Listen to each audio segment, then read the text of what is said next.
Hello, and welcome to Behind the BPM, where we explore uh, what it's like to be a DJ, what it's like to find DJing for the first time, start making music, and hear the real stories behind my friends, my colleagues, and anyone out there who's growing a love for music. I'd like to introduce you to Jon Billick, and we're going to sit here and have a chat about music for a while. How are you doing today? Great. I'm doing well, man. Good to see you. Thanks again for inviting me on. Looking forward to hear what kind of questions you have for me. Nice. Well, let's jump straight in.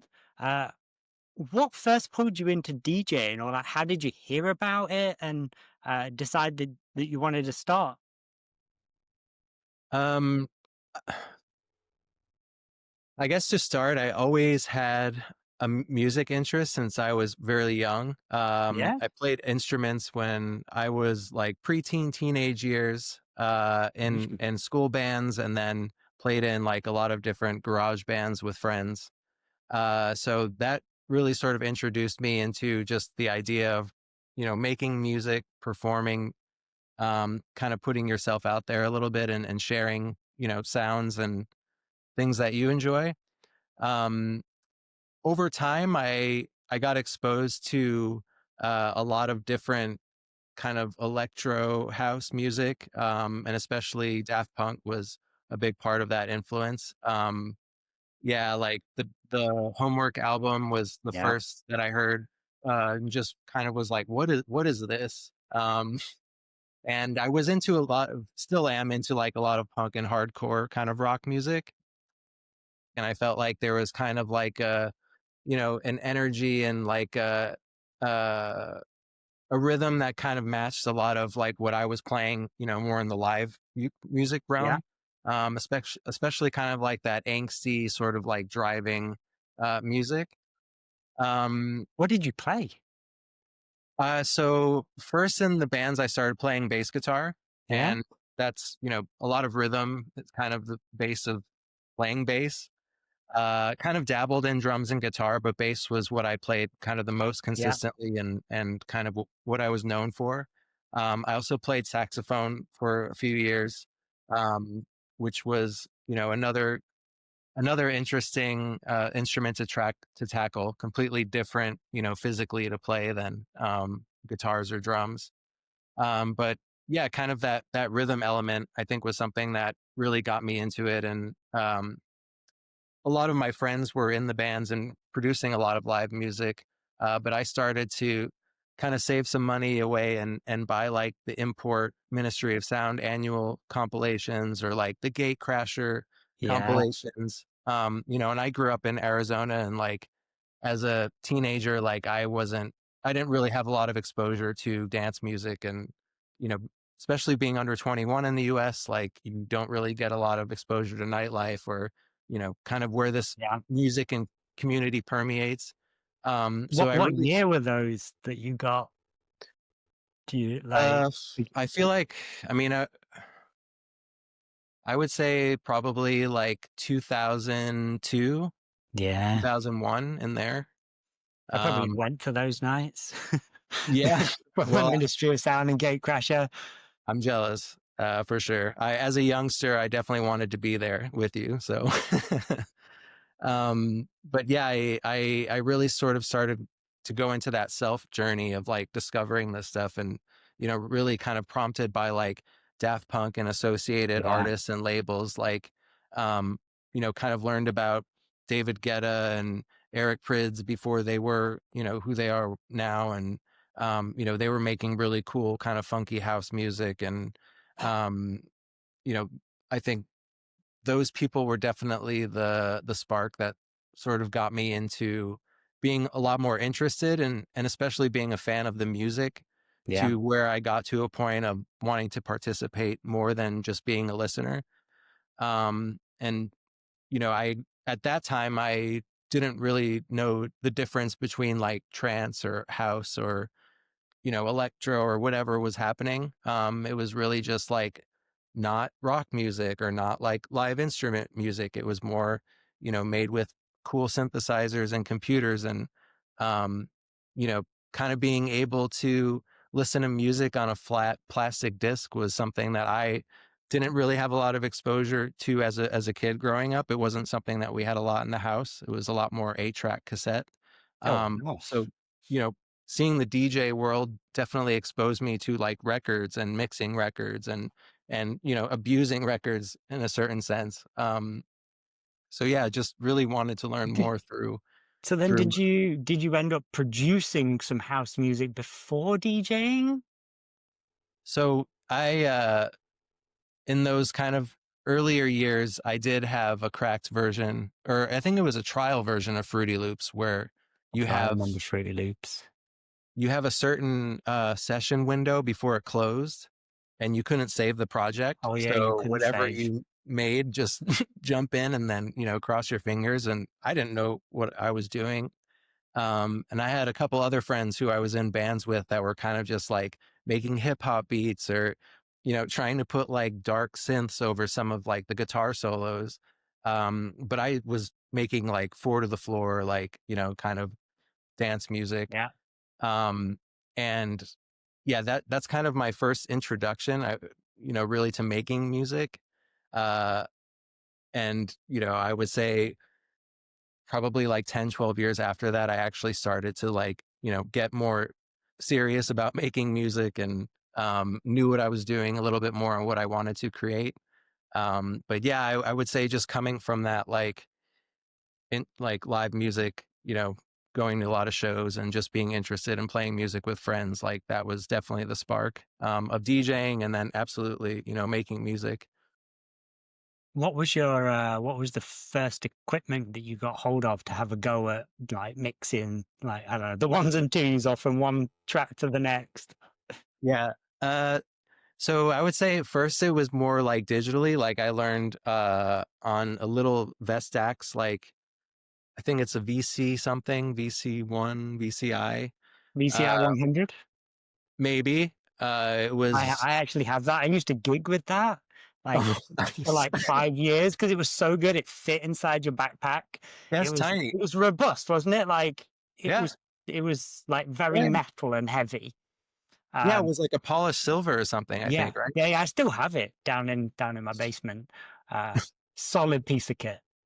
Yeah, it's a relic right there. I wish I still had the one that I use. But yeah, that was it. That was the Yeah. first thing. And then that was just, messing around in a friend's bedroom and us trying to, put different songs together, really any genre. So you started on a VCI 100 Yeah. And it came with Decadence, that like computer software. it's a software, yeah, that you can, manipulate. Basically like a pre tractor or pre scratch Yeah. Serato.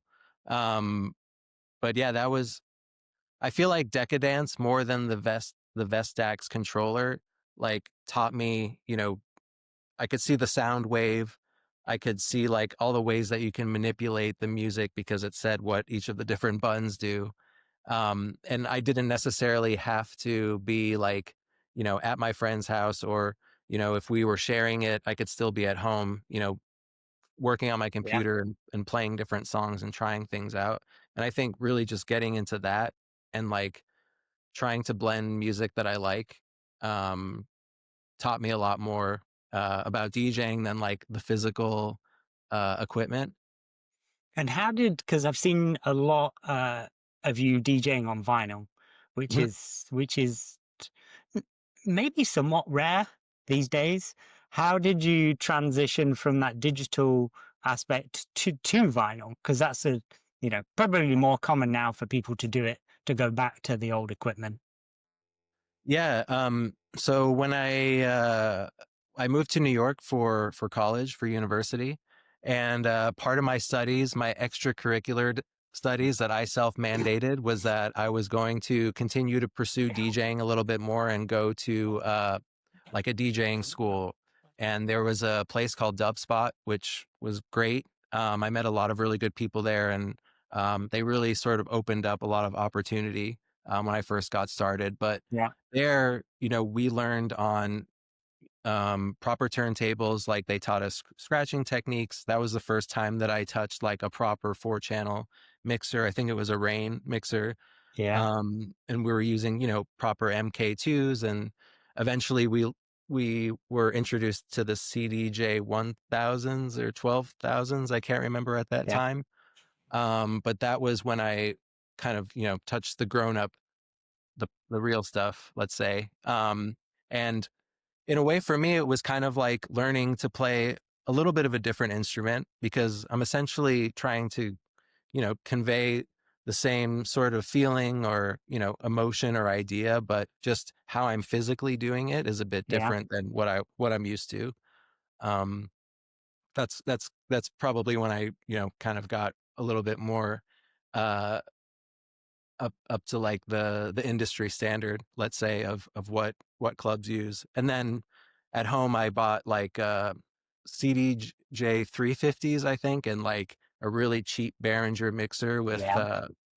horrible echo and delay effects, but for the time it worked. I mean, the CDJ 350s, I mean, at some point were very advanced piece of the kit. I remember the CDJ 100s, which were just, they were tiny. Yeah.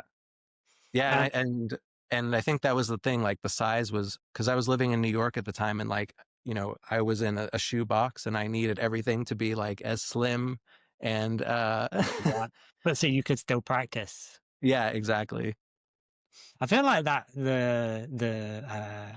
dub spot was like an ideal way to, really learn the craft. Yep. Yeah, definitely. I mean, I don't necessarily have a robust music theory background. Um Even with playing the bass and the saxophone. Not incredibly. A lot of it is more kind of technique and note reading. Yeah. Um Not writing music composition, let's Okay. say, Yeah. Yeah. That's kind of different. theory. So yeah, like I can read notes and things like that, and I can play them on certain instruments, but when it comes to like actual theory and coming up with like composition and arrangement and why things work technically and not, I'm not super versed in. Um, so yeah, I kind of forgot where I was going with that. We'll get what. So after Dubspot and Oh getting more yeah, sorry, you're talking about technical Dust. with the equipment, what was the first party you played that you felt like I'm a DJ now? Like, Yeah. So like my first sort of like gigs playing out were a lot of happy hour gigs or like lounges in New yeah, York. nice. So I would play like kind of more mellow stuff. Like I loved all the Bar Grooves compilations. And I would play like a lot of more the chill stuff on Bar Grooves, or like Head Candy Serve Chill. Where Um did Head Candy go? yeah, It it's was still so, around, but it's but I mean, they're not releasing new albums, are they? not so much. They're more of like a party now. Like they do a couple dates in Ibiza in the summer and like Really? a few I other, didn't know yeah, that. but it's really small scale. Like it's kind of, if sort Yeah. of. It's not what it used to be, I don't think. Um, but Do you yeah. play those kind of parties and then, Yeah. uh, So uh I'd always kind of played like to the space. So like, more, not really like dance music, or it was just always kind of background music. But there was one night in particular, I played at a bar in the financial district, and it was for the New York Film Academy did like a big sort of thesis graduation party, and they booked out this place, the venue that I played at, and they asked me to come and do the party. And I was pretty nervous because they said, after like 11, you're going to have to turn it up and like get people dancing, because they'll leave eventually. You kind of have to keep people here. yeah. Um, so, there was a bit of stress, but there was a point at the night where a girl got up on the table and she took her hat or her scarf off, I can't remember, and she was just yelling, going like this and like waving her scarf. And I was like, this lady's having the time of her life, and a lot of other people were really enjoying it. And it was meaningful for me because I was playing a song that I had kind of just discovered, and um, it was like a Psych and Sugar Star remix of something. But I felt like, oh, this is like, my music, like what I like to play, Yeah. and to kind of just say like, I'm going to try it out and see people react like that. That's what really sort of locked me in to think like, okay, I can have some kind of impact on people through my music, and playing it and adding to that moment. That I kind of walked away from that gig for a few weeks and really felt like a lot of excitement and happiness from that moment. So If you shared some of your musical taste and with people, and it resonated and landed with them. yeah, yeah, in a really high energy way that definitely put a smile on my face even till now, kind of having that moment ingrained in my head. Yeah, for sure. I can imagine that must have been such a moment. Yeah, definitely. It locked me in for sure. Um, so how for people who don't know John Billick, how would you describe your sound if they've never heard you before? So I would say both in my DJing and production, a lot of my music is house music influenced by, let's say, classic US and UK sounds, but with a little bit of an underground edge. I always like to I just really appreciate music that has a little bit of human touch to it, and Hmm. sometimes things that to me feel super polished. Whether you consider it underground or not, in my opinion, loses a bit of that human feel. And especially since we're making a lot of digital music, I still like to have a sense of that element. And whether that's in like swing that's a little off grid, or using live instrument samples, or a vocal, or someone conveying an emotion, or or poem or something. I appreciate that, and I feel like if I can wrap a bow on what that is underground, I guess, because there isn't really a a formality to it. It is kind of a little bit messy, and uh, a little bit human in that way. Is there some, or you feel, organicness that isn't as prevalent in pop commercial EDM?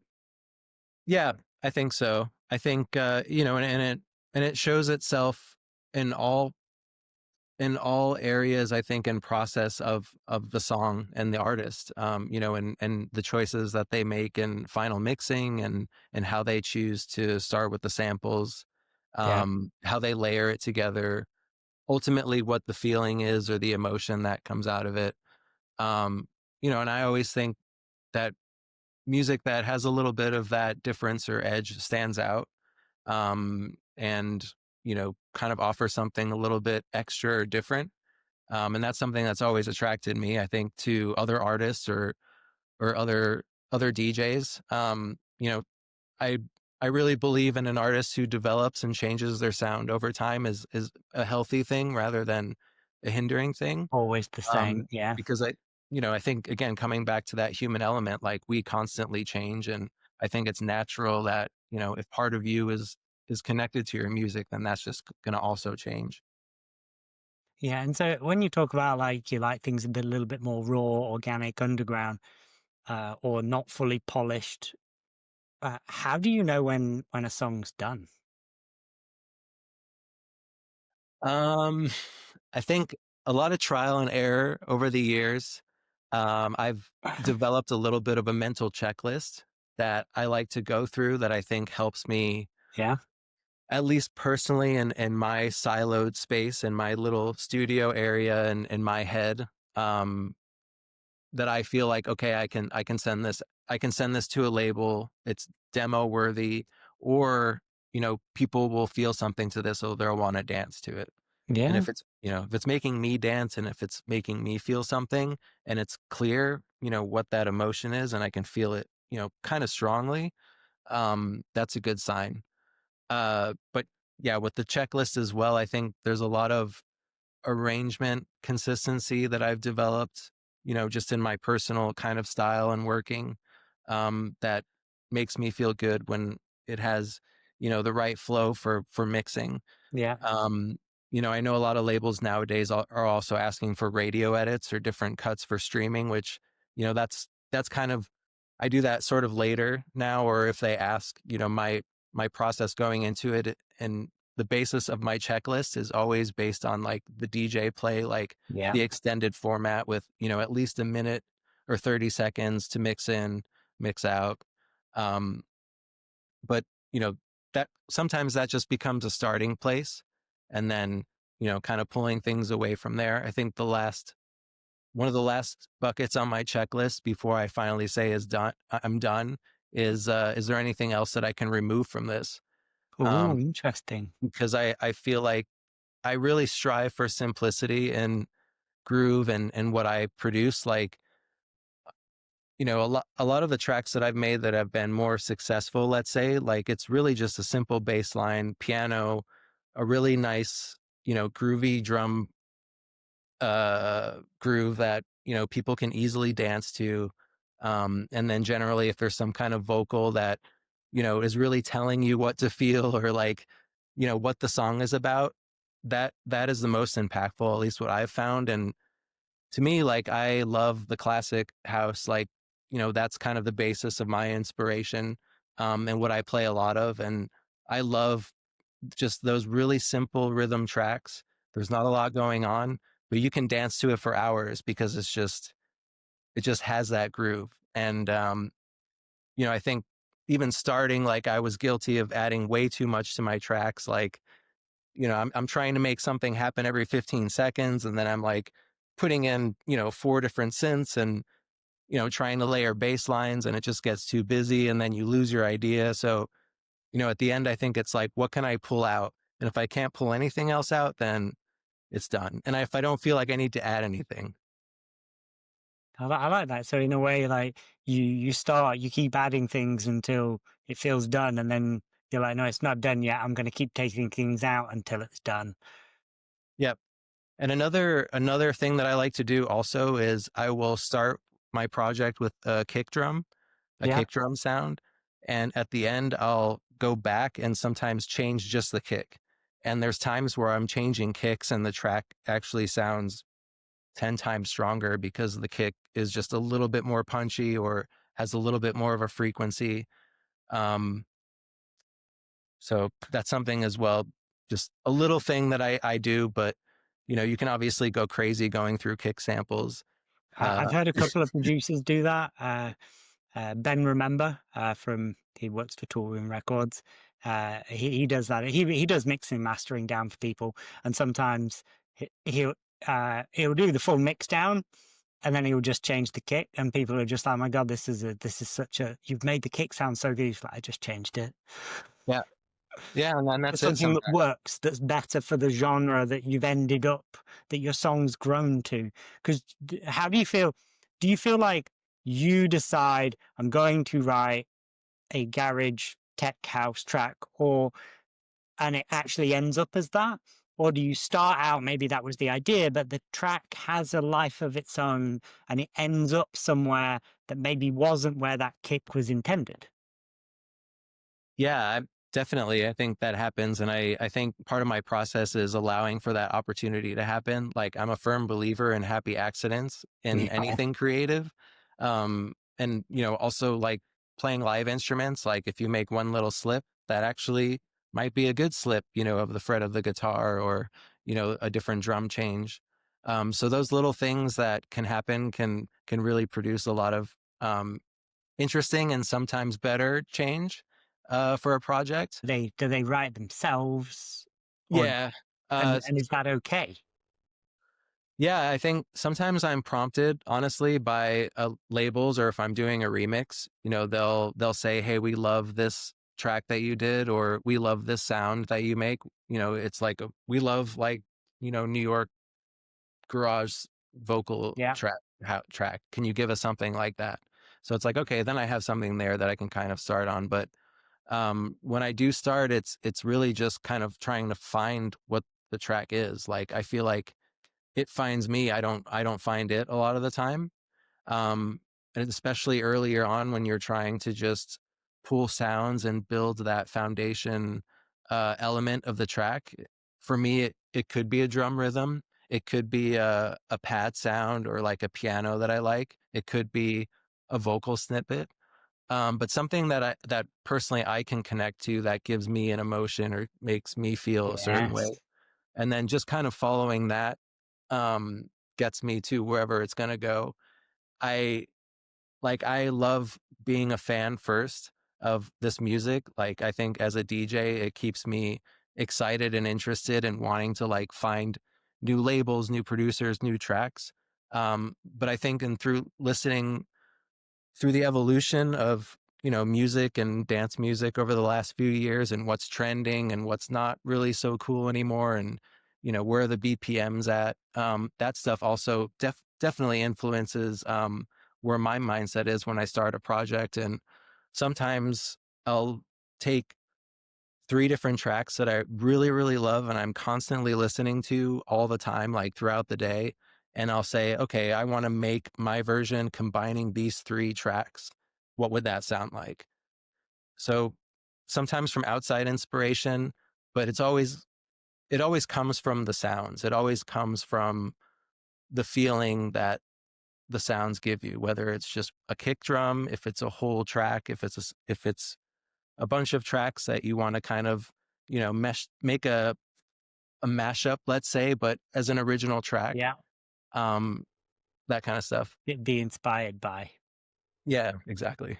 So, what do you think about should new producers chase trends, or should they find out what music is they want to make and just keep making that until maybe they're in the right space at the right time? That's a good question. What do Um, you do? Personally, for me, I think as a DJ and just in my experience and my habits and how I find music and um, I think it's important to look to the trends. I think it's important to like understand where we are just, within the cycle and culture of music. I think a lot of what happens outside of the club world and music world definitely influences what happens, inside of Yeah, our space. So I think, just as I think it's healthy when artists change their sound over time. I think it's important to kind of have an ear at least to, what's happening, what's trending, where the music is going to. Because especially if you want to participate in a certain degree. And for me personally, like I'm not I'm not an EDM, radio DJ by any sense. A lot of the music that I play is not really known by kind of the masses, but there is, I think, a little bit of an expectation sometimes when you go out and play of what people kind of want to hear. And I think it allows you to also throw people off a little bit um, because you're kind of digging a little bit deeper, than the normal kind of surface DJ would. no, I love that. What part of the music, dance music future excites you at the moment? Definitely the evolving trends, let's say, or the sounds. Like to me, I think genres are constantly evolving, which is cool. I think that there's definitely a lot of repeat cycles in what happens. I think just in like the fashion world, there's a lot of influence that comes from past decades that are Yeah, relevant now or kind of manipulated in a new cool way.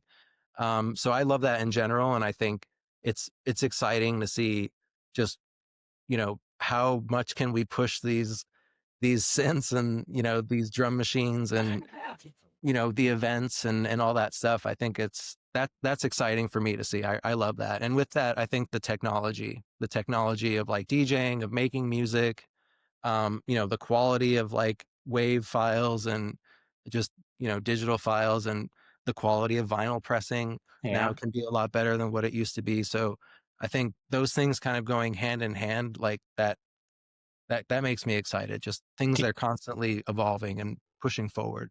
do you have a genre prediction for 2026?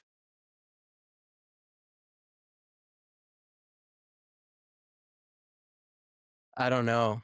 I think everything's going to slow down a lot in the next year or Oh, two. the tempo?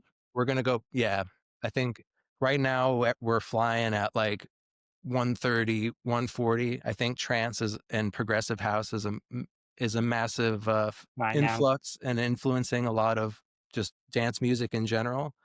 Um, but I think we might go back to like the early dynamic Solomon days where things get you know back down to 115, Get slow and 114, and groovy a again. little bit I more like it. soulful again. And But yeah. might not come in 2026 No, afterwards. no, no, no, but we might start seeing elements of it because it's Yeah, like everybody's going fast, and then once people start, if there's, yeah, let's say there's a major artist, someone that everybody loves that was making really fast music, and now they do a slow album, and then people start playing it, and they change their DJ set and their style to kind of match what they want to play, and I think that the domino effect kind of starts to happen. yeah, for sure. Um, but who knows? Again, I think also like the world kind of influences the music a little bit. And I think obviously we are living this very fast pace. There's a lot of things going on. There's a lot of like information and yeah, just energy going on. So I think that's maybe part of the reason why everything is a little bit faster now. But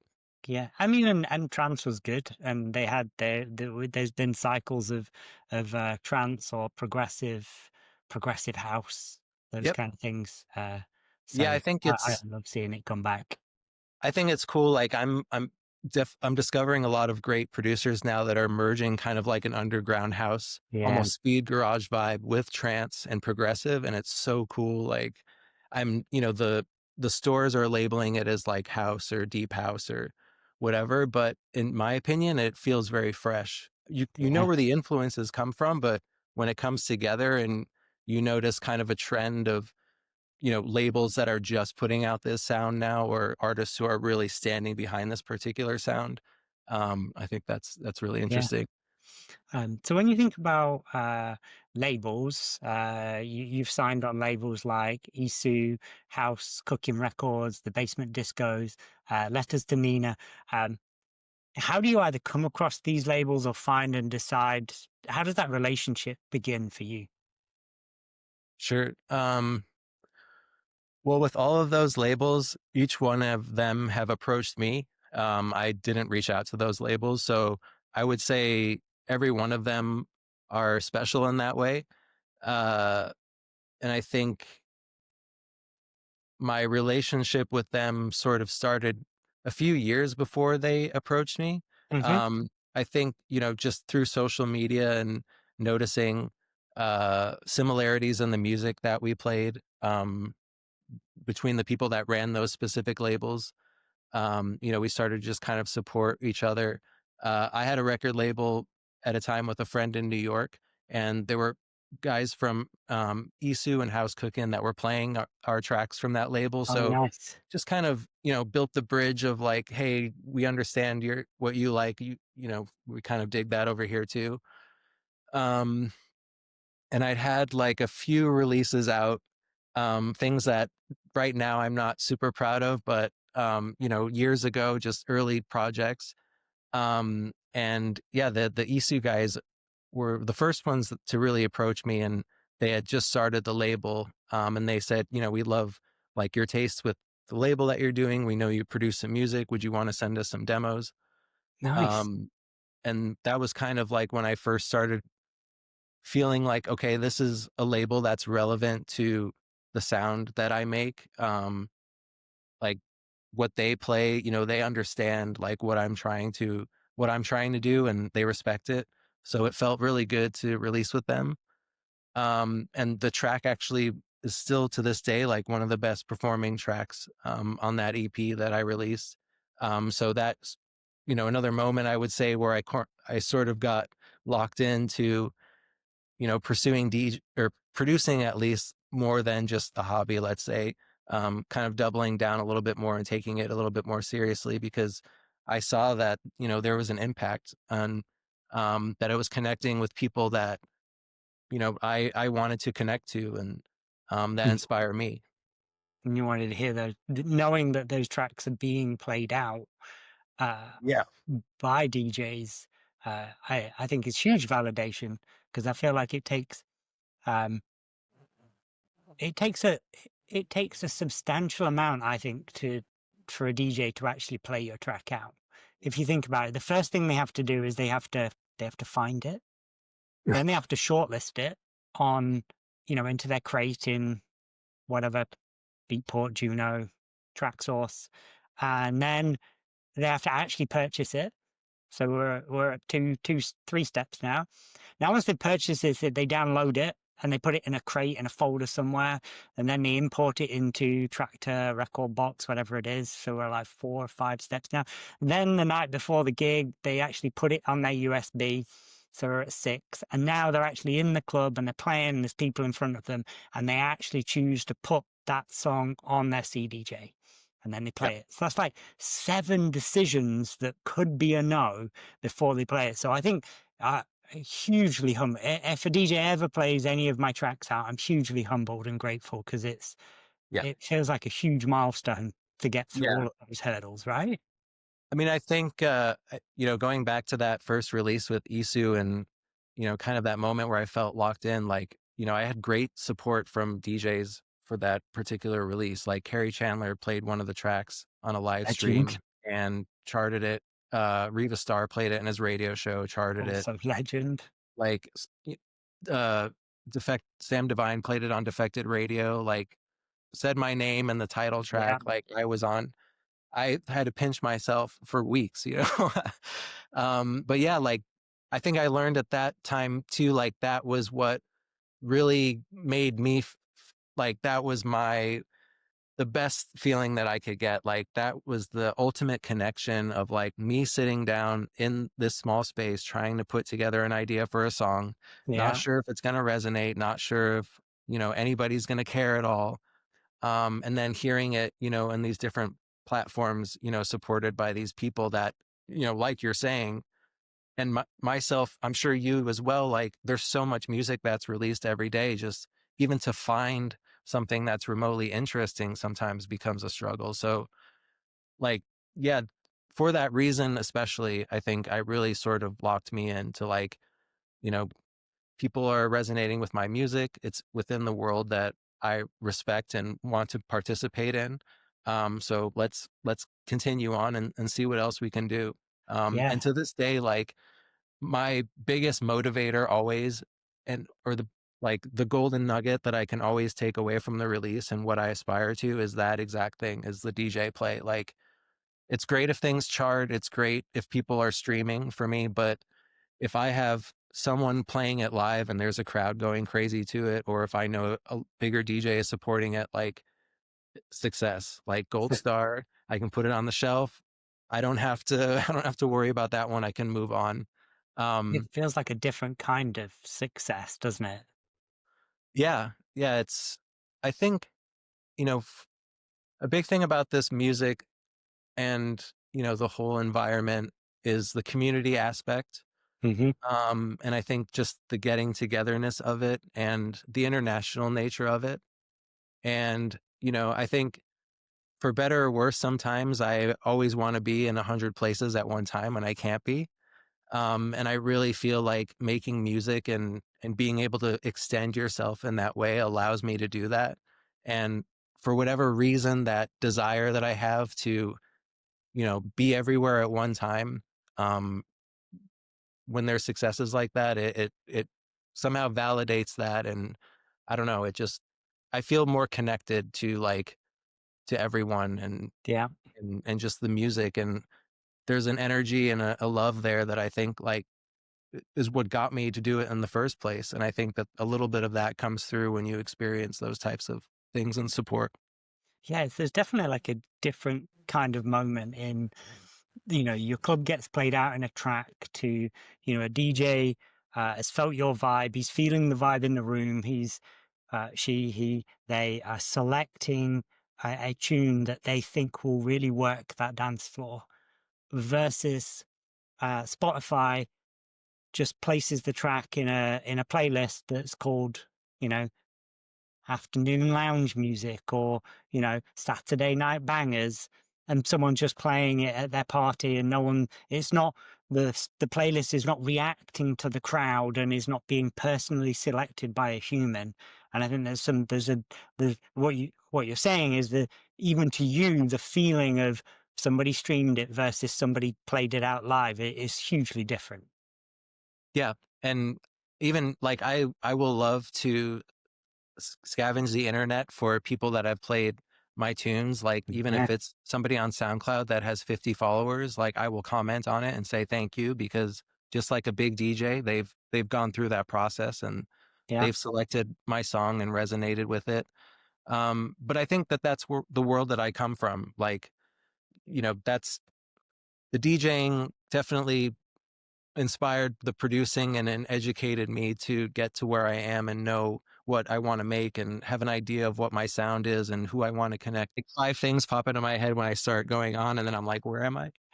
that's the nature of long form content, and Yeah, I think it's been really great to get to know you, Jon Billick. Thank you for joining us on Behind the BPM. We've got the quick fire round, 10 questions. It's going to be this or that, and you cool. just got to say whichever one resonates with you the most. Um, Got it. you ready? I'm ready. Number one, warm up set or closing set? Warm up set. CDJ 3000 or Technics 1210? CDJ 3000. Deep house or tech house? Deep house. Clubs or outdoor festivals? Clubs. Long blends or quick cuts? Long blend. OG classic songs or new promos?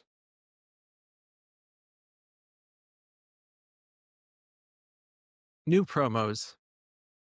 Reverb heavy vocals or stripped back grooves? Stripped back grooves. Mm. Build ups or drops? Build ups. A small sweaty club room or a massive main stage festival? Small sweaty club room. And final one, analog synth or digital plugins? Analog synth. Nice, nice, loved it. Yeah, Well, great question. thanks for joining us on Behind the BPM, and it's been great to get to know you. Yeah, thanks for having me. It was a pleasure. I appreciate it.